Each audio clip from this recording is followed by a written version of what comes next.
Hello viewers, today we'll discuss one important definite integral in which greatest integer function is involved, right? So here we are going to solve this integral from 0 to pi by 2 and greatest integer 2 cos x, right? So in my earlier video we have discussed a similar problem in which we have to integrate from 0 to pi by 2, and here we had 2 sine x, right? But in that problem uh, we have solved that problem with the help of inequalities, right? But here I am going to solve this problem by the method of substitution, right? So let us start. So here let us call this integral as I. Now to apply the method of substitution, let us put t is equal to 2 cos x, right? So when t is equal to 2 cos x, then dt over dx, that is differentiating both sides with respect to x, we have minus 2 sine x, because the derivative of cosine function is minus sine function, right?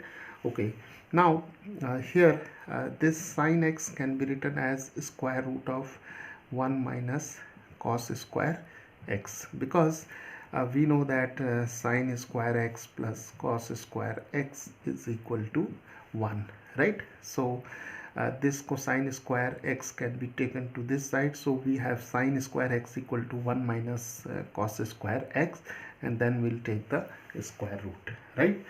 And from here we can write cos x is equal to t over 2.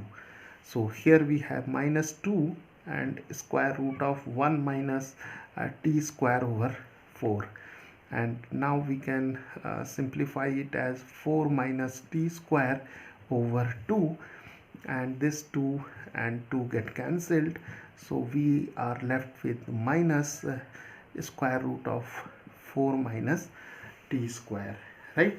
So therefore dx can be written as, because this is dt over dx, so now dx is minus dt over square root of 4 minus t square, right? Okay, so now let us change the limits.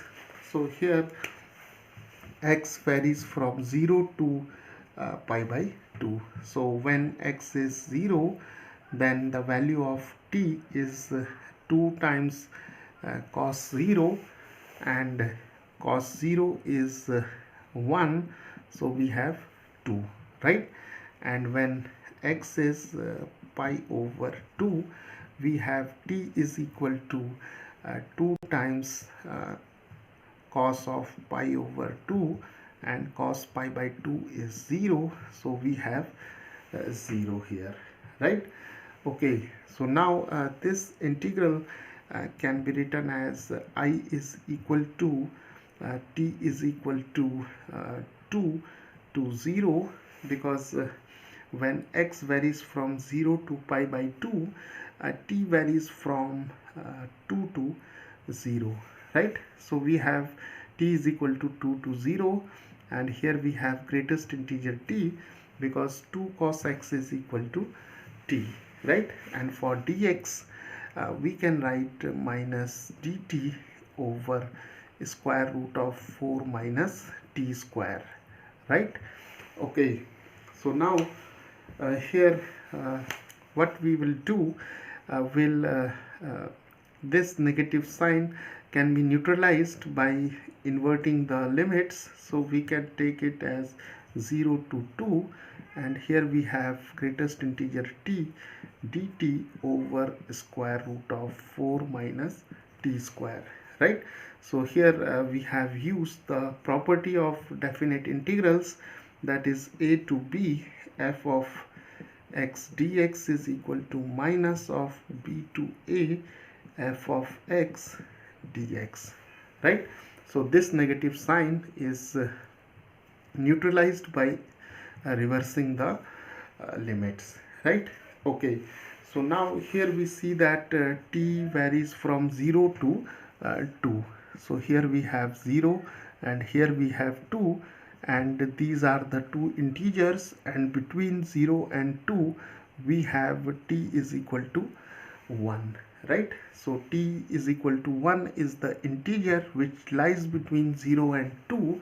Hence we have to split this integral as a sum of two integrals. One is from 0 to 1 and other is from 1 to 2, right? So I can be written as I1 plus I2, and I1 is from t is equal to 0 to 1, and we have greatest integer t dt over square root of 4 minus t square, right? And here we have t is equal to 1 to 2 and greatest integer t and dt over square root of 4 minus t square, right?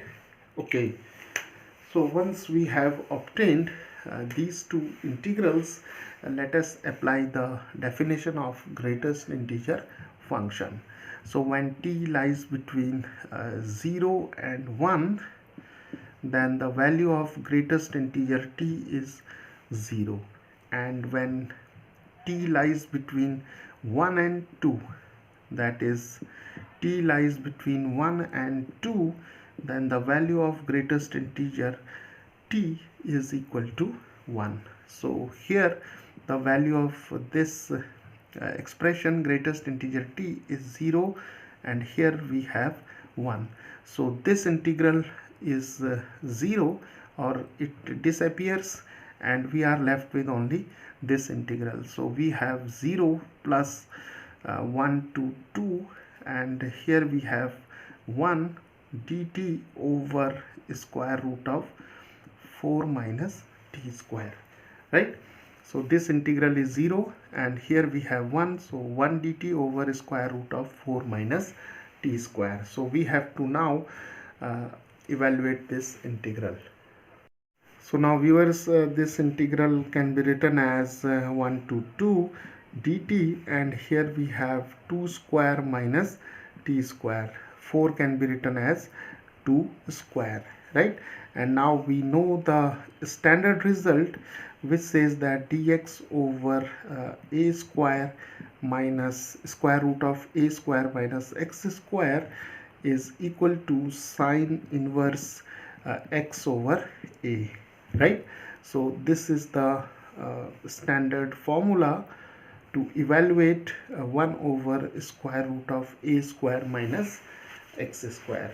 So here a is 2, so we have I is equal to sine inverse t over 2, right? And the limits are from 1 to 2. Now we can substitute the limits here. So we have sine inverse 2 over 2 minus sine inverse 1 over 2. So this is sine inverse 1.